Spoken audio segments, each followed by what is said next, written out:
Greetings. Welcome to another broadcast of I Have a Testimony. I'm your host, Brother Willie Muhammad. God came to us to seek and to save that which was lost. He raised a man from among us. He, the Honorable Elijah Muhammad, laid the foundation. What I'm doing is something that comes from him through me, and the thing that he uses in me to do the work is my faith in him and the word that he taught. To produce men and women who wanted to clean up their life and build an independent nation for the glory of God. Today, brothers and sisters, we are blessed to have with us a brother who I've been blessed to develop a friendship with, a brotherhood with, after I met him on my several visits to the city of Rochester, New York, on the invitation of our student minister there, Brother Kenneth Muhammad, and the believers as well. So we have Brother Ronald Muhammad. He's a dedicated brother, a member of the NOI prison ministry, and a great helper to our minister, the Honorable Minister Louis Farrakhan, and the local leadership there in his city of Rochester, New York. And sometimes I try to have frank conversation. And many times you got to pull these young brothers by themselves, because by themselves, they a whole different dude by themselves than they when they with a group of people. But you know, the brothers that come out to the Nation of Islam classes in prison, man, you know, a lot of them is interesting, brother. And I try to show them how the Most High Muhammad is the father of Black consciousness. You know, I let them know, brother. So whatever you is, it started, the idea came from Elijah. Did you know that, brother? Brother said, I'm a blood. I said, really? What's the acronym? What does blood stand for? Originally, it came from a brother who started the Black Panther Party. He came from the Black Panther Party and he started the blood, but he was in the Black Panther Party was inspired by aspects of the teaching of Most High Muhammad. They just didn't want to submit. They just didn't want God in them. Yes, sir. So one of the programs from the Black Panther Party came from Elijah. Beautiful, man. Assalamu alaikum, dear brother. Walaikum salam. Man, thank you for granting us the opportunity to interview you, man. We really appreciate it. It's a pleasure. It's an honor to be a part of your program, Brother Willie. You know, it's a privilege, and I pray to Allah that I'm able to share something inspirational to this time that we have together. Yes, sir. I believe you will. I believe you will, and we'll get straight to it. So let me start off. I got to ask you this question because, you know, I want to begin the interview with this question, which I'm sure will bring a smile and a laughter to your wife's face. Man, how does it feel to be married to the media TikTok star? Brother, it's a blessing and a privilege, because I see that my wife is coming into her own, you know, identity, you know, her own uniqueness, and she's able to, something is coming out of her that Allah has placed in her, and she's duplicating it on many, many levels and taking it to, you know, and showing it to the world. That's something that the world can be benefit from what she's giving the world in this particular time and hour, scripturally, that we're in. Beautiful, man. You know, one of the things I remember, and we're speaking about your wife, is something you shared with me when you and I talked, and we were talking about marriage, courtship, and stuff like that. You talked about how, you know, it was a long distance courtship, and how you all worked through one of the issues that many people just prematurely cut off a courtship before it even gets off the ground. Can you talk about that and how people can learn from that experience? You know, brother, you know, once I start courting my wife, you know, I put my mind focused not to be worried about territorial differences. You know, are distant from each other. And, you know, I saw something in the sister that I was attracted to, and I wanted to do my own research and my own prayer, and, you know, and just get to know the sister. For I took something like, you know, either you come to Utica where I was, or Syracuse where I was, or I'm not going to come to Rochester. Because if I did think like that, I would have missed a tremendous blessing from Allah, from Almighty Allah, that this sister was able to, you know, bring into my life as we speak today. So I closed that off. I just want to get to know the sister first before I start putting up barriers for us to continue to further move on and move further towards marriage, which Allah blessed us to get married. That's beautiful. And like, so what you know, like, instead of just cutting it off and saying, well, I'm not moving here, I'm not moving, she's not moving Right. there, you all just gave it an opportunity to make a decision. An opportunity and spend time with each other, because that's what courtship is for. From my understanding, we get to know each other. Right. We're bringing each other to court. We're giving each other, we're questioning and see if we're compatible and willing to make a particular sacrifice. Sometimes, you know, we think, you know, relocating in some cases is a sacrifice. For me, it was only 2 hours, 2.5 to 3 hours from Rochester to Utica, where I was at. And I just, you know, I know that Allah had, you know, before I even met my wife, my brother, I prayed to Allah, I November, my wife always getting on me, in 2016 or something like that. And I was in prayer, and Allah he came to me after I got out from Salat, and he says, you're going to meet your wife at Savior's Day, that following year. And she's going to have, you're going to meet her in the vending area. And we're going to Detroit. And she's going to have a brown MGTM uniform on. Wow. So as we got closer to Savior's Day, you know, we're moving towards that. And I mean, Allah spoke with me that you're going to meet your wife. Because I asked Allah during my prayers for that, you know, that period of time, Allah, you know, I pray it's time that I prepare myself, you know, for be worthy of a Muslim wife, an MGT. And if you're by your permission of Allah, you know, I pray that Allah, this is going to be soon. So as we get towards Savior's Day, they had a program here up in Rochester. Brother Ishmael, the national assistant of the Honorable Minister Farrakhan, came to Rochester on the invitation of our beloved Brother Jason Muhammad. So when she came, you know, Brother Ishmael came up here, Brother Jason's wife, Sister Kadara, she's like the MGT matchmaker. She's been hooking up some successful Muslim couples together, you know, matching up MGT with FOI. But that's just her kindness of her heart. She understands who the brother is and the sister. And she said, I got a sister you want to meet. So she does the introduction. That's all she does. So when I got to Rochester, she said, Brother Ronald, I got a sister I want you to meet.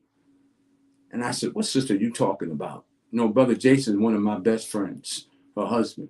And she said, well, you know, when you come, and she showed it to me in Rochester while I was there, while Brother Ishmael visited, but I didn't get a chance to actually sit down and talk with her and get a chance to introduce myself to her because I was on Brother Ishmael's security team. So as I left, they're telling me, you know, and Brother Jason said, yeah, the sister was there, brother. And I said, really? And they said, but I didn't get a chance to meet her. She said, so, you know, I couldn't get back to Rochester. It might have been January, excuse me. It was in January of that year. But you're going to be able to meet her at Savior's Day. I said, what? Yeah, you're going to meet her at Savior's Day, brother. So, you know, we couldn't I was going to come to Rochester to get introduced to her. Just, it was too much short of a time. So when I got to Detroit, Brother Jason's a vendor, Brother Willie. He's a vendor with bow ties, right? So I'm in the vending area at Savior's Day, talking with him, and his wife was at the table. She said, oh yeah, brother, Sister Colette is coming down to the vending area. The sister that you want to be introduced to, we're going to introduce you. She's on her way down to the vending area, brother. And on that particular day, brother, she comes walking down towards the table about 30 minutes later with a brown MGT uniform on. Can you hear me, Brother Willie? I can hear you. Yeah. Brother, this is Allah's vision manifesting right before my very eyes. Right before your eyes, man. So she's walking towards the vending area with a brown MGT uniform on. And that's how we initially, you know, got a chance to introduce each other. Wow. To me. So Allah's hand was on this the whole time. You know, I couldn't meet her in Rochester because of our, you know, you know, the situation with Brother Ishmael, there was things were busy. Then I couldn't get back to Rochester enough time just before Savior's Day. Savior's Day was like 3 weeks later. Wow, think about that. A lot showed it to you, man, and we're seeing you and experiencing the benefits of it. So thank you for sharing that testimony, and hopefully it will help others. And as we transition, you know, during your interview with Brother Joshua on the People's Podcast, you mentioned how you had a great relationship with your father, and you did not come from a street life to Islam, quote unquote, right? Yeah. And when I spoke to you about that, you mentioned your father and how great a man he was, and the unique circumstances that he had to shoulder. Can you talk about those circumstances and the impact this has had on your life? Oh, absolutely, brother. My father, you know, was a great man. And, you know, unfortunately, my mother died in childbirth with my sister, and I was only 3-4 years old. So I had no memory of my father, and there was 7 children. I was the 6th child. And my sister, you know, my mother sacrificed her life to bring my sister into fruition, you know. The doctor, I remember, I heard later on in my life that my mother was given the option of aborting the child, or, you know, if she, when my sister was coming through childbirth, the doctors were saying, for my brothers and sisters, saying that, you know, we can save the baby. If we save the baby, you're going to lose your life. Damn. But if you want to keep your life, we're going to have to, you have an option, one or the other. And my mother chose to end her life for my sister to come forth. So what a wonderful, beautiful sacrifice of a Black woman. That, you know, she took her own life to bring my little sister into birth. So when I don't have no memory of my father, but my father, when my mother passed, he had 7 children to raise. And he chose to step up to the plate and raise 7 children by himself. Wow. So that sacrifice is just such remarkable for me, which that inspiration and that example rubbed off on me as being what a responsible Black man really looks like. Wow. So he raised up 5 boys and 2 girls, and he handled it. I can't remember my day, my father not being there for me, walking away, giving up. I never seen my father have any frustration or any regret. He never expressed nothing like that. He was a Mississippi-born Black man, you know, down from that South, and he, you know, he valued his family. He never remarried. But he always was there for me, raising. I mean, of course, with daughters, he went and got outside family members to help out with the raising of my daughters, but he never deviated from his responsibility.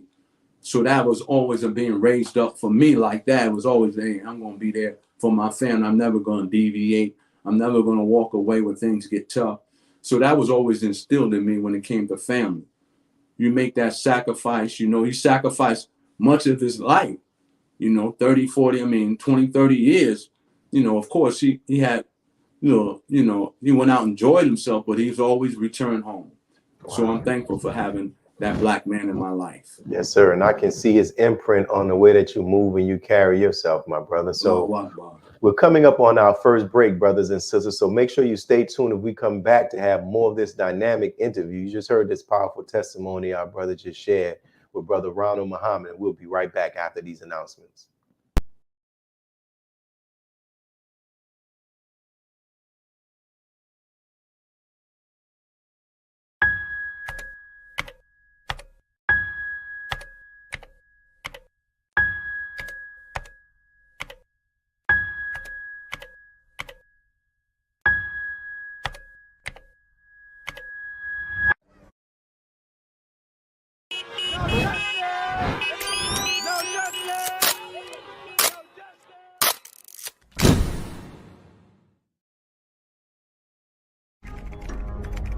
Be a part of the force that powers truth in journalism. Your support helps to combat false media. Cash App NNV News.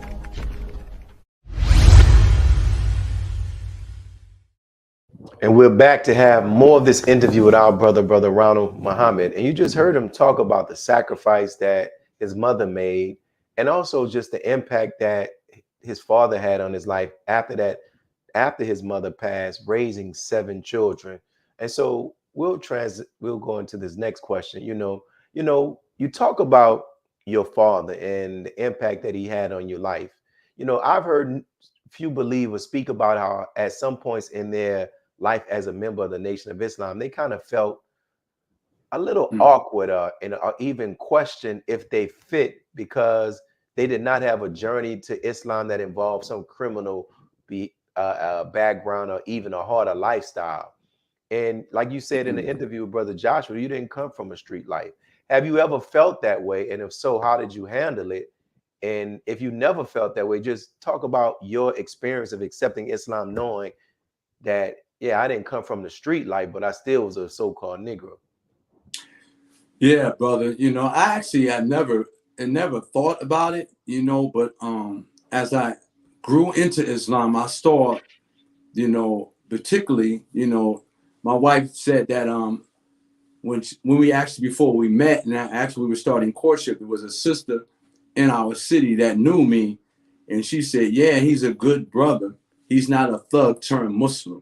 And they laughed about it, because sometimes we get these concepts of those that came prior, when the Most High Muhammad was amongst us, they came from prisons and these criminal backgrounds, but they don't, see that the nation has evolved to individuals coming with educational backgrounds and things like that.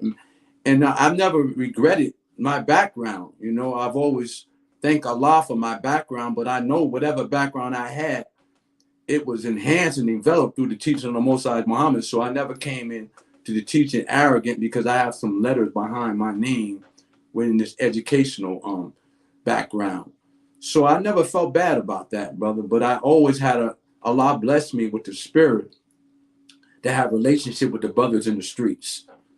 I've always tried to work, even though that I wasn't working in the streets as far as the teaching, but I always had brothers that were in that type of lifestyle. I had a great relationship with them, but even though I wasn't involved in it, we respect each other.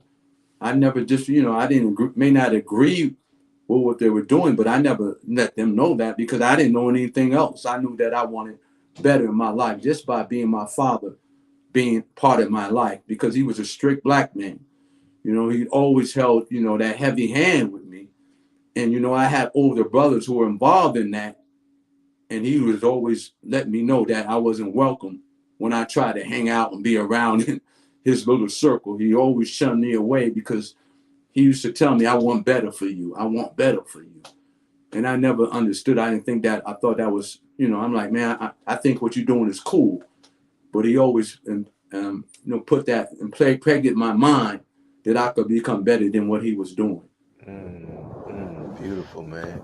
And during the first portion of the show, we learned about your upbringing. You talked about that. And before we get into this next set of questions, this is a standard question I want to ask. Can you take a moment to explain how you came into Islam?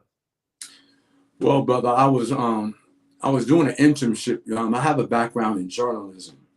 So when I got my internship, I got an internship at this local newspaper in Utica, New York called the Observer Dispatch. So I had an internship that for the summer and a break from college.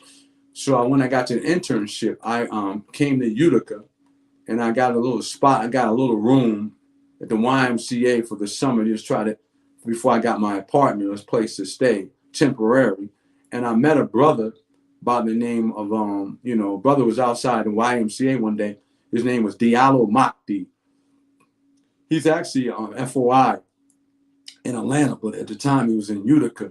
And I seen him out there with the bow tie, and he asked me, did I want to buy a final call? And I asked him about a final call and things like that. And I thought it was very interesting because at the time, I went to Norfolk State in Norfolk, Virginia, a black college, as you know. And I thought I was somewhat conscious at the time, But then again, as I was listening to the brother and he gave me the final call and he asked me about, have you heard of Louis Farrakhan? I said, no, I never heard of Farrakhan. He said, yeah, he's a Nation of Islam. And I remember what's interesting, Brother Willie, is that when I was working for the Spartan Echo, which was the college newspaper, and I was a sports writer, and I was writing articles that I went to review the movie Malcolm X. And I wrote my movie review based on what Hollywood was telling me about Malcolm X, and it perceived that the Nation of Islam killed Malcolm X and things like that. And so when I met the brother and he was telling me about Farrakhan, I'm like, yeah, in the back of my mind, like, what? Ain't y'all the one that killed Malcolm X? And, you know, I didn't say that to him, but he invited me out to a meeting that they were meeting at if I wanted to learn about the Nation of Islam and Louis Farrakhan. So I went to the study group in Utica, and then actually they had a DVD, not a DVD, a video, VHS, on, and it was on Stop the Killing. Minister Farrakhan just had recently did it at Jacob Javits Center in New York City. So I was listening to the video, Minister Farrakhan Stop the Killing. And after the video, brother, as Allah is my witness, there was like 8, 9 brothers in there. And I stood up hurriedly, and then they asked me, they did acceptances after that meeting. And I accepted the teaching of the Most High Muhammad. And I was like, man, I ain't never in my life heard a black man talk like that. And I just made up my mind at that particular time, I'm gonna follow this man right here. I don't know who this man is. I just watched one video of him. I read a newspaper, but I want to follow him for the rest of my life. And that's how I was introduced to Honorable Minister Farrakhan, by video, a VHS. The minister did a lecture probably a year earlier, but I said, this man is remarkable. I got to learn more and more about him. So I made my commitment through a VHS tape. You're here today. And now you're currently one of the NOI prison student ministers, which means you visit various correctional facilities, right? And minister to our incarcerated brothers and sisters. Now you do so, yet never having been incarcerated yourself. So how are you able to relate to them? And does that fact of you having never been incarcerated ever hinder your ability to interact with that population while you're ministering to them? You know, brother, I go to work today after almost 20 years in the Department of Correction. I always go in there and try to have some aspect with the characteristic of humility. I go in there saying, I don't know it all. I don't know anything. I always share with brothers, there's certain things that you can teach me, I just don't know. And I shared that with them try to be sincere and really show them the love that the minister shows to us. So I just try to get us going there with the spirit of the Honorable Minister Farrakhan and show them love and patience with them, and come in there as a student. And I come there and I give them what Minister Farrakhan is sharing with them. And brothers tell me, brother, you always, I always show them respect, but I always look them in their eyes, man. So when I see them, I shake their hand and I look, and brothers know, the streets say, brother, game, no game. And I don't have no game, brother. I'm not in that. I let them know I ain't from that way of life. I don't have game like that. I'm coming from, as as a student of the Honorable Minister Farrakhan, and just trying to show you love and be sincere with you and be truthful with you and let you know what I can do and what I can't do. So I don't try to give them a smoke screen that I'm bigger than I am what I'm not. So I just try to be sincere. I try to be humble. I try to be honest with them. Straightforward with them, and just try to let them know how much I love them, man.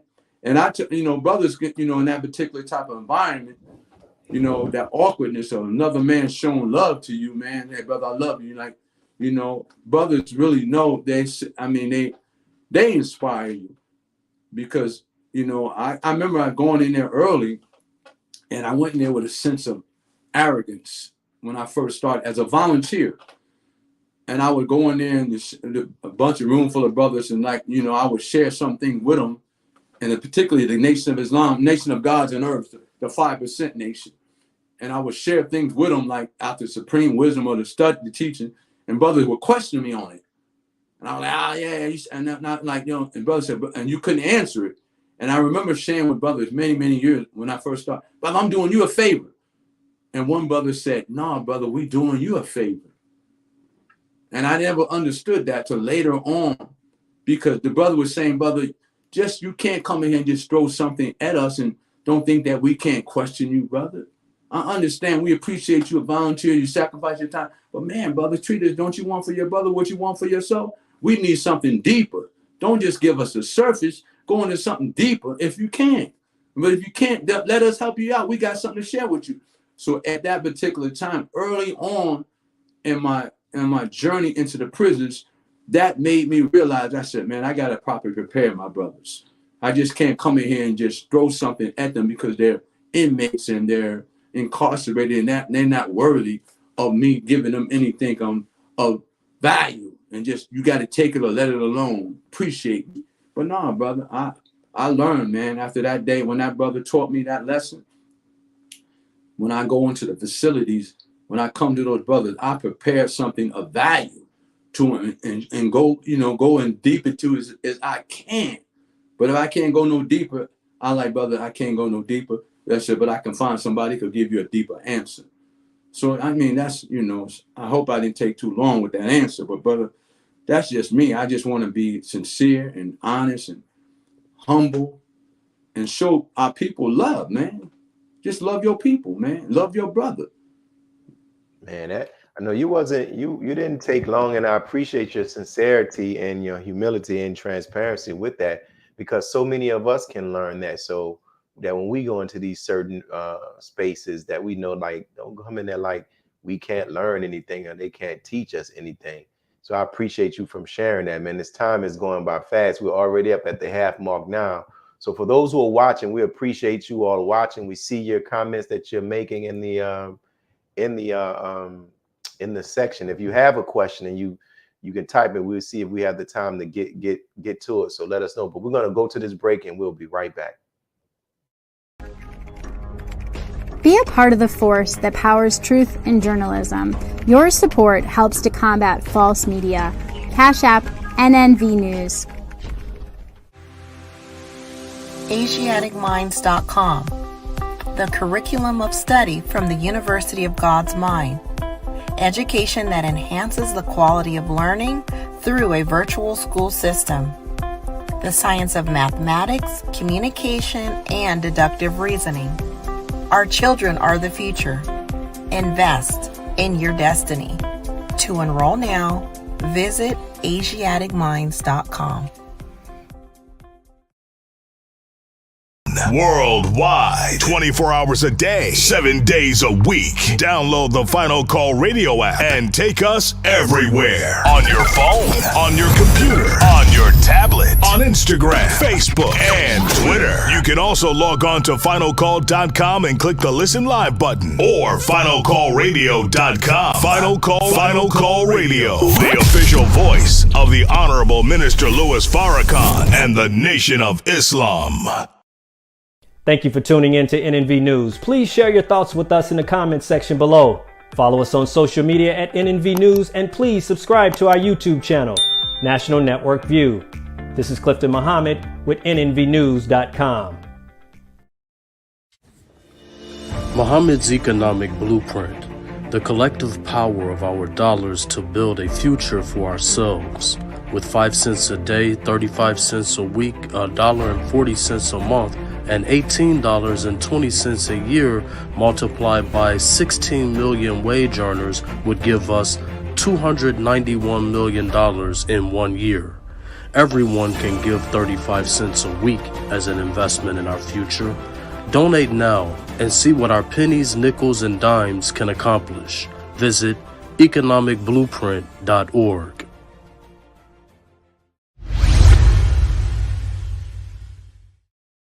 And we're back, family. You just heard our brother talking about his experience in the prison system, teaching there, and also, what he learned and how he had to humble himself to be able to learn things. And I appreciate him for sharing that. One of the things, Brother Ronald, Brother Willie, before we get on one thing before, Mosai Muhammad said, some of our greatest minds behind prison walls, and some of the greatest minds that that we have many brilliant brothers behind prison walls.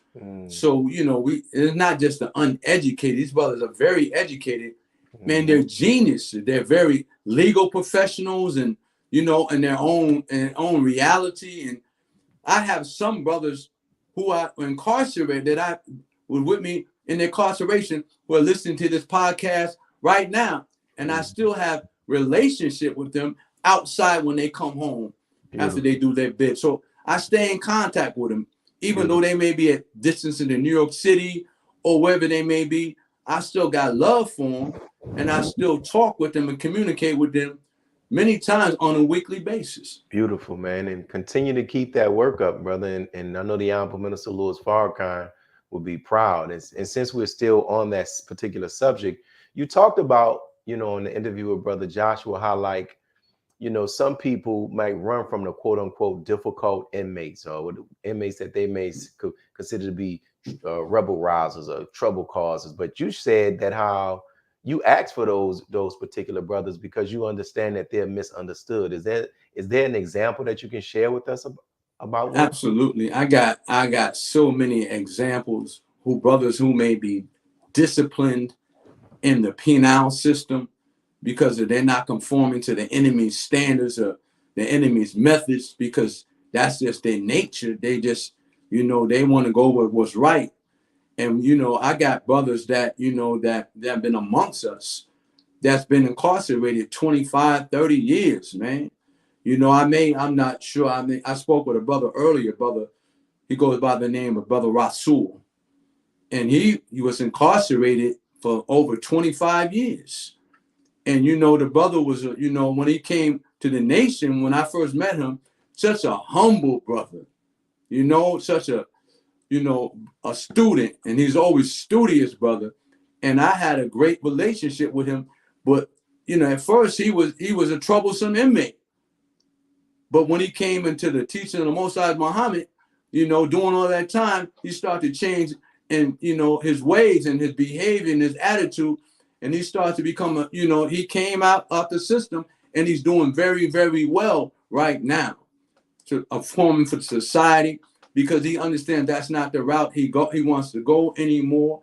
So his behavior changed over a period of time. It took time.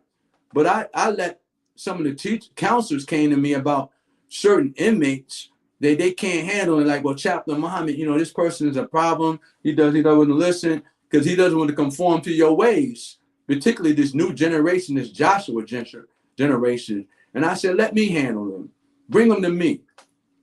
Because I accept the brothers that conform to your system, that's going along. There's nothing wrong with that. But I want some ones that society has written off, because I want to prove the teaching of Moses Muhammad has the power to redeem our people. And I just try to apply it, because I don't make up my own words. I share with brothers, this is coming from Farrakhan, this is coming from Elijah, this is coming from Brother Nuri or Brother Willie, even with your books, brother. I mean, your books right now, man, is for me. I'm talking with them, and I'm like, brothers, going to Amazon and want to order your books, brother, because you give them practical ways to help them understand at the level they are, to help make them a better person. You don't go into, the research aspect of it and all that. You're going straight forward, straight words, as the Quran says, and they can apply them at the moment to their condition. Beautiful, man. Beautiful. And I thank you for even sharing with them the words from my book. When you told me that, and the impact, it really inspired me. And that's what also inspired me to put together that newest workbook that we have for those brothers and sisters who are incarcerated, based upon the words of the Honorable Minister Louis Farrakhan. Absolutely, so brother. Pray that you be able to, print it out and they get a copy where they can use that information and help them to improve their lives as the Honorable Minister Louis Farrakhan desires, and Allah, So absolutely, brother. When we're talking about the minister, we use this picture as the image for one of the digital promos that we did, and it's you and the Honorable Minister Louis Farrakhan. Can you share with us just the historical context behind this image, how it came about, and was there anything that the minister shared with you that you can share with us? Brother, that was after the lecture he did a few years ago called Jesus Saves. And I was a student representative of Utica and Syracuse at the time. So I was sitting in the minister section at Mosque Marion. So I drove Me and Brother Kenneth drove to Chicago, and we were sitting in that area. And then Brother Ishmael, after the lecture, Brother Ishmael looking over people and things like that, invite to the palace. And Brother Abdul Hafezz, may Allah be pleased with him, he gave Brother Ishmael my name. And Brother Ishmael seen there, who are you, brother? And I said, Brother Ronald out of Syracuse. He said, have you ever been to the palace? I said, no, sir. He said, so he put me on the list. And then, so I was so overwhelmed by being invited to the palace. And Brother Kenneth got invited to the palace, and a few other student ministers. Brother Hafezz always used to look out for those who travel from the eastern region. When we went to Chicago, he said, I want your name, and I'm going to give it to Brother Ishmael. And, if I can get you in, I'm going to get you in. I'm going to do the best he can. And he sincerely tried to do that. So I got invited to the palace. So as I go into the palace, as the scene of the palace, Brother Willie, you could have been there. I don't remember. But at the time, everybody was standing in line, and the minister getting in line to be seated at the table. And the minister came down off the elevator at the palace, and he was sitting behind me, which I didn't know he was sitting behind. I saw him, but I turned my eyes quickly away. I don't want to be staring like, man, I can't stare into that light like that. So I'm the last brother in line. And brother, as I'm standing in line, I see I just glance over to the minister, and Minister Farrakhan sitting in his seat, and he waves. I thought he was waving some brother over. He was waving me over. So I looked at him because I didn't want to embarrass myself and go over to like, Brother Minister, you talking to me? Because there was a few other brothers. He might have been talking to somebody else. So I didn't want to embarrass myself. I said, no, you, brother. So I went over to him, and I introduced myself to him. And he said, my name, Brother Ronald from Syracuse, New York. He said, nice to meet you, brother. I've always been around a couple of times I've been with the minister whose travels. But he may not have been formally introduced to me. So he was familiar with my face. So I said to him, Brother Ronald out of, Syracuse, New York, he said, man, pleasure to meet you, brother. Praise be to Allah. So as we're sitting down at dinner, brother, Minister Farrakhan, it was a time the lunar eclipse was happening. And he asked, it was a general question, everybody in the palace. And he said, does anybody got anything they want to say about the lunar eclipse? And I raised my hand, brother. Man, brother. So I raised my hand and I said, yes, sir, I got something to share. And I shared with the lunar eclipse, holding to the Holy Quran, it's saying a sign of the Mahdi, the Messiah, appearing together. It said that in the footnotes, I believe it's Surah 76, as I recall. That's dealing with the lunar eclipse. And that says, that's Surah 75, 76, I don't know why, one of them. And I said, and it's a sign when the messenger of Most High Muhammad departed. The departure of the Most High Muhammad dealing with the sign of the lunar eclipse. And that's the sign of the Messiah and the Mahdi appearing together. And I said, I think that represents you, Brother Minister, and also the Most Honorable Elijah Muhammad appearance together as one. The Father, I and the Father are one. Brother, I don't know where this came out of, brother, because I'm shooting at the minister, and I'm like, man, why am I talking? I mean, as it was coming out of my mouth, I said, wow, that's deep. Because I was sharing with Brother Kenneth prior to us driving down there, how I saw the lunar eclipse as a sign, the significance of it for my study. But when I got to the palace, all this, I shared this with Minister Farrakhan, and Brother Minister Farrakhan said, who is this? Who's speaking? And I forgot to introduce myself. I said, Brother Ronald Muhammad, sir, out of Syracuse, New York. He said, okay. And then after the palace, after the dinner, brothers were lining up, and the minister said, you can come up and take some photos. And when I went up to show it, I was in line to get the photo, and the minister looked me in my eye, Brother Minister, Brother Willie, tears coming out of my eyes, and he said, he just patted me on my face and smiled with that beautiful smile, and I was able to take that photo. And I didn't even smile because I was so overwhelmed. I'm looking so tight. I didn't even chance to smile, but the minister he had a look of being pleased with me, with my answer, because I didn't go deep into it. I just shared what I had to share, but nobody else said anything else after that.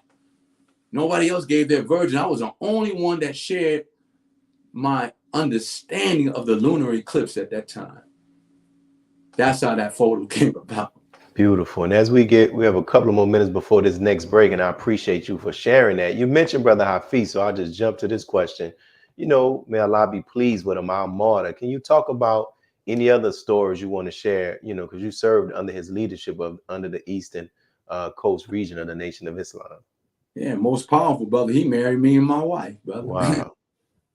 That's beautiful. He married me and my wife, brother, and just his heart, his wisdom, his love of guidance. I mean, I was over 2 cities. So I was responsible for 2 cities, and his patience with me. And I brought him up, up to my city, and I just asked for him for guidance and how to do certain things, and just things that mistakes I made. He would, let me know, what I should have done better. He might have, spanked me, but he always built me back up. And it's just his generosity, brother. I was with him I secured him 2 weeks prior through 2 different janazas in my region before he returned to New York before he caught his unfortunate passing. So yeah, he was a valuable asset, to him, for me, brother. And prior to the regional minister before him, Brother Abdul Qadir Muhammad, he was just, he was a beautiful brother.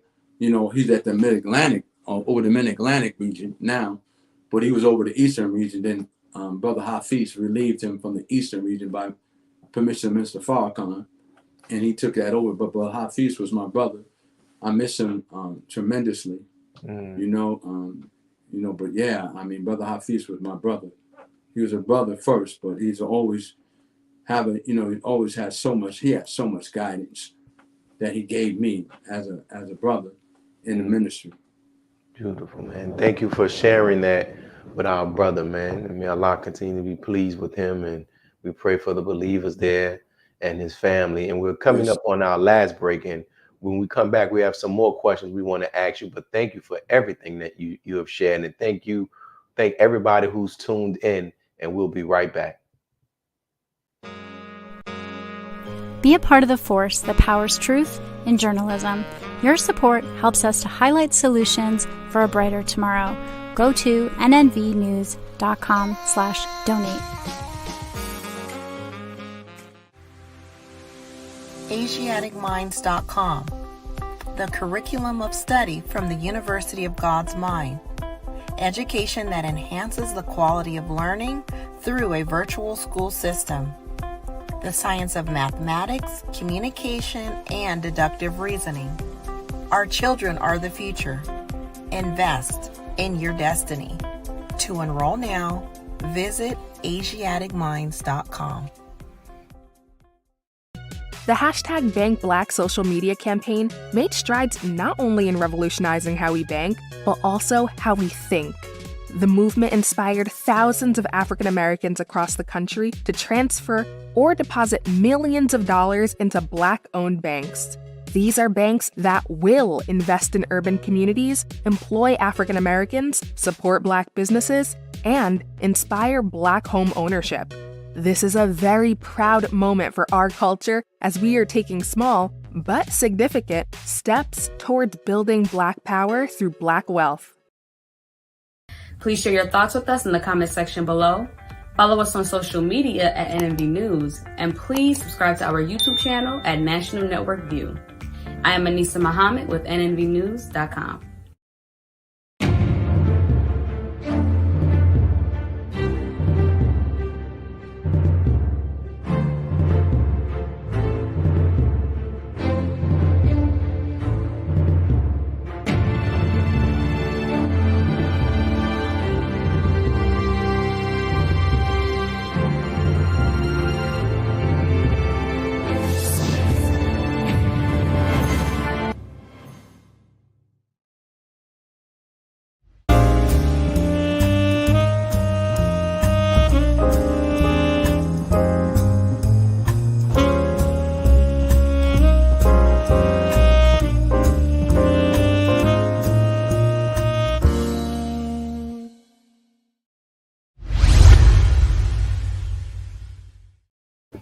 And we're back to continue this interview with our brother Ronald Muhammad. And I want to ask you this, my brother, because during the pre-talk for this interview, you also mentioned another brother that we lost during the pandemic, Brother Roosevelt Muhammad, you know, who I first met in Atlanta. Can you talk about how you met him and his impact on your life?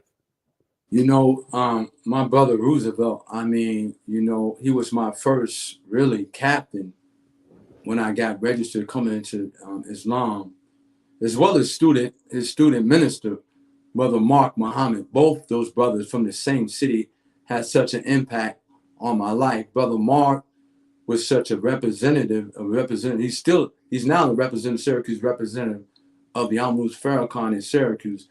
And he always an example of a minister, how to carry yourself as a minister, his teaching, his practical, his word, how he delivered the word, and his dedication, and this how he represented the teaching of the most honorable Elijah Muhammad, and the brother that served with him, Brother Roosevelt, because they saw something in me that I didn't see in myself early on coming into the ranks. I remember Brother Mark gave me, early in the early 90s after the Million Man March, he gave me the opportunity to speak at the rostrum on Sundays, just for a couple of minutes, sharing a couple of words. But he had confidence in me that wherever I was, I would have something to share of value with the believers and those in attendance. So I thank Allah for him for just giving me the opportunity to be, that platform that I didn't even know I was even could handle at that time. And Brother Roosevelt was a brother to me, a real brother. He gave me opportunities in his business they were working in the Syracuse City School District, certain classrooms that he had a contract with the school district and dealt with pro-social behavior. And he trusted me with that curriculum to go in there and teach pro-social behavior to a bunch of students that been rejected by the Syracuse City School District. So they were in an alternative school. They were expelled from school, but so they were in an alternative setting. And he gave me the opportunity to go there and handle that classroom setting. And he trusted me because he was working somewhere else. So Brother Roosevelt always, even when he recoded to Atlanta, I used to call him because he was a very studious brother, those that know Brother Roosevelt. And he forced me to study because when I called him, he would go into scriptures, he would go into certain levels of knowledge, and he would, always encourage me to study and things of that nature in such a beautiful way. And I know his family. I seen all of his daughters coming to fruition, and his wonderful wife, Sister Ermin Muhammad, a beautiful sister. So his loss impacted me, and still impacts me to this day as I look at this brother's number in my phone, and just reflect about all the beautiful conversation that we used to have as brothers. And he always, he brought me into his home, and he showed me so much love. So I'm always going to remember my Brother Roosevelt Muhammad. Praise be to Allah. Thank you for sharing that about Brother Roosevelt and also about Brother Abdul Hafezz Muhammad as well. And, during my last visit to your city, I learned about a podcast that takes place shortly after an election, which I was just blown away by that idea. I thought it's very good. I was impressed. And when I heard the reasoning behind it. Can you take a moment to share with the audience the purpose of that podcast and the impact that it is having? It's a wonderful impact. The idea came from brother, one of our technical brothers, two of them, Brother Saeed Muhammad, Brother Minister Kenneth's son, physical son, and Brother Cedric X. And they, Brother Cedric already had the Godcast, a podcast that he was doing, every so often by himself. And they, the idea came out, why don't we use the Godcast after Brother Kenneth's lecture? It's like a debriefing, if you want to say. Because at certain times, as you know, brother, as a student minister, you're up there delivering the word. And sometimes certain people maybe get stuck at a particular something that you may say, but because of time constraints, you don't have the time or opportunity to go deeply into it. So we came together and put our minds together, our God minds together, and said, listen, why don't we do a brief interview with the Minister Kenneth after the lecture. So I would take notes on certain things that I thought was important, and I would share with certain other believers. If there's something Brother Kenneth is saying, can you write that down and give it to me so I can ask him in an interview after the podcast, after the lecture, so we can, he can elaborate it on a much deeper. So some things that I may miss, so I would ask my wife, certain believers, there's certain questions you got about what Brother Kenneth was saying, then we're going to ask him after the lecture so he can go deeper into it. And that's how that came about. We did 30 minutes of it. And, we figured at first we started off with me and him. I would share something about the teaching. He would share something about the teachings. And then, we would do that. But I'm like, man, it's got to be done different. So I said, I'm going to be the interviewer. And I'm going to ask Brother Kenneth, well, what did you mean by this? Can you share a little bit more about that? It started off with the black woman. Because certain things that we had, the black woman, that they was coming out in good numbers. And we're like, man, I see that certain some of our women may have questions in their mind. So what do you mean by a certain aspect of what the Most High taught about the value of the woman, things like that? And, I would ask Brother Kenneth, and Brother Kenneth would go deeper into it. And it's been very successful, that podcast. And every week we do it for 30 minutes or no more than 30 minutes.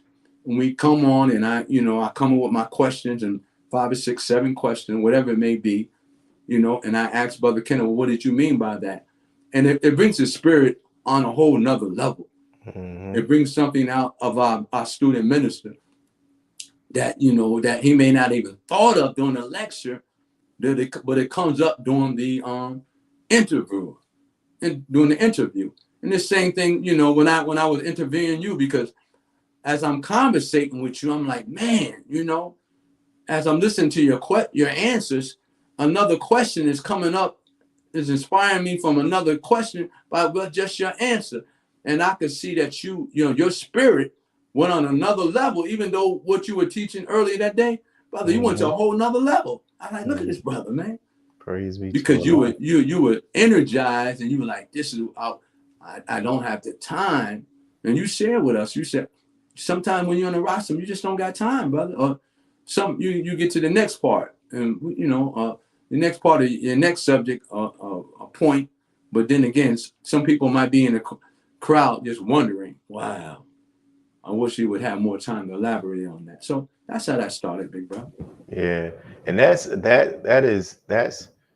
I'm telling you, man, that idea for that podcast is beautiful, brother, because student ministers are honest. We want to know, how the message is received, because who wants to just be standing up there and just people didn't get it, so that feedback is valuable, because we know, what worked, what could be refined, what resonated, what went over people's heads. So yes. I appreciate it, man. And we have a few more minutes left, and I want to ask you this question. I'm going to ask you 2 questions. First, I didn't get a chance to ask you this one. If you can briefly respond to it as succinctly as you can. Like, if you had to testify about a quality of the Honorable Minister Louis Farrakhan, which quality would that be, and why? His humility, brother.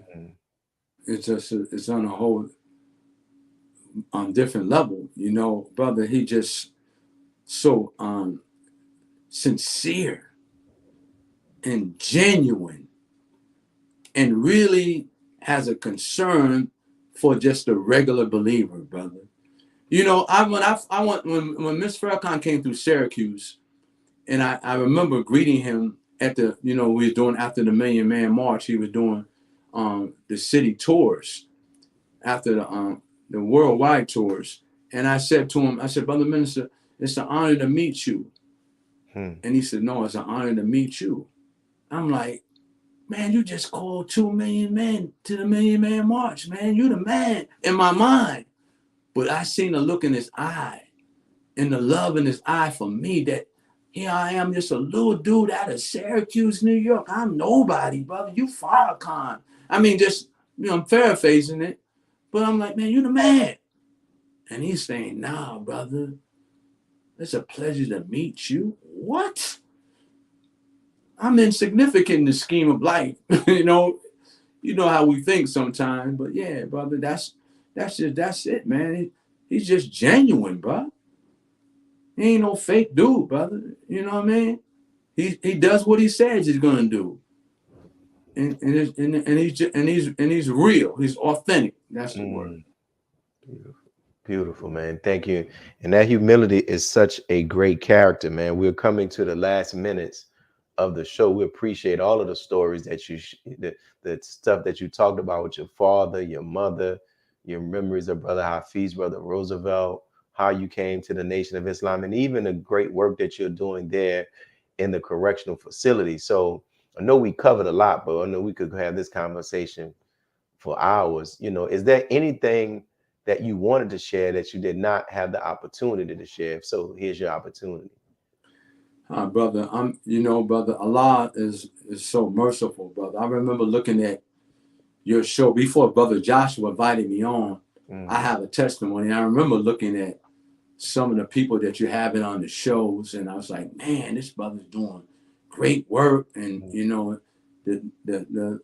the weight of the people, of the significance of those individuals, I'm like, man, I could never be like that. I'm so, I'm good, man. And then Brother Joshua invited me, on his show. And I remember texting Brother Joshua, and I asked Brother Joshua a text. He said, why me? I said, I asked him a question. He said, why not? Why me? He said, why not you? And then Brother Roosevelt, I contacted Brother Roosevelt. I said, Brother Joshua asked me, I ain't nobody. He said, brother, you got to stop talking like that, man. And that's one I want to share with you. We got to be what we desire to be. I was reading Brother Nuri's book.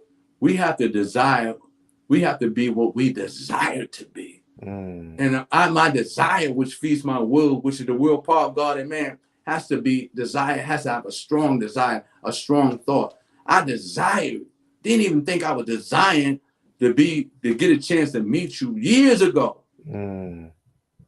My desire fed my will, and then Allah blessed me to come in friendship with you. So, I developed a friendship with a brother who's a jewel in the Nation of Islam, Brother Willie. Man, you're a giant in my eyes. Me and Brother Kenneth said, Brother Willie's a genius, brother. We see your books and see your work, and it's mind-boggling. Because when I met you, I'm like, and I seen your books and your words, I said, bro, this brother's no joke, man. I never thought you was. But then to get a chance to meet you and sit down and spend those 2 days with you, brother, changed my life, man. Praise be to Allah, man. And I feel the same about you, brother Ronald. You are a solid brother, man. And I'm thankful for us being able to develop a friendship with you, the believers there in Rochester, our brother Kenan, and inshallah, I want to get him to the city. And even you and your wife, man. And for you all, we haven't released it publicly, but for you all to even agree to be the image that's on the transcription of the Honorable Minister Louis Farrakhan's lecture, what is your role? And it's such a beautiful picture, man. When I saw that, I was like, I had to ask you. But I thank you, brother. And you are enough, man. Like, I can see your father's imprint on you, man, the way that you conduct yourself, and you're just a solid brother. And what you share, brother, and it's the meat of what you share, man. If I had the time, man, I want to interview all of the student ministers, study group coordinators, ministers in the nation, sister captains. I want to get everybody, because we get the opportunity to get this history down, man. So I thank you, my brother. We got to use these last 2 minutes for this for these announcements. But thank you, man, and thank you, brother Willie. I'm going to read your new book today. I'm going to give you some feedback, brother. I look forward to it, my brother. Yes, sir. Thank you, my brother. May Allah bless you and your family. Love you, brother. Love you too. Assalamu alaikum. Walaikum salam. And for those who are watching, we thank you all for tuning in as we're going to run through these announcements that we have. And I thank brother, my producer. Y'all don't see him, but I'm so grateful for him and what he does. But listen, we're here and we're trying to raise money to pay off our building. You know, we're chipping away at it. Whatever you have to give, please give. If it's $5, $10, we're trying to get, we were at 1,400 people giving $100 each. Now we're right around 1,200 people. So we're chipping away. Whatever you have to give, please have the opportunity. We would greatly appreciate it. Also, as we're talking about our prayers, you know, if you need somebody to pray for you during affected by COVID or whatever it may be, submit your name, submit your loved one's name, and we'll add that to our prayer list. In addition to that, you see the books.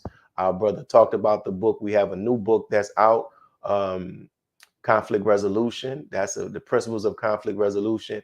And there's a new workbook out that's talking about, based upon the, it's free. The workbook is free. The principles of rehabilitation is based upon Honorable Minister Louis Farrakhan's words to people who are incarcerated. So make sure you support. And in addition to that, we were pre-recorded a show that was supposed to take place on last Sunday. It's going to come on at 6 p.m. today, Central Standard Time, with our Brother Alfonso X, aka Brother Malcolm Flex. So make sure you tune in. This is your Brother Willie Muhammad, signing off with NNV. I have a testimony. Peace. Go home and study. See, many of you don't study your religion. Go ahead. And you think you're going to attain something without study. But if you believe in something, you need to study it so you can become proficient in what you do. Now watch this. God came to us to seek and to save that which was lost. He raised a man from among us. He, the Honorable Elijah Muhammad, laid the foundation. What I'm doing is something that comes from him through me, and the thing that he uses in me to do the work is my faith in him and the word that he taught. To produce men and women who wanted to clean up their life and build an independent nation for the glory of God.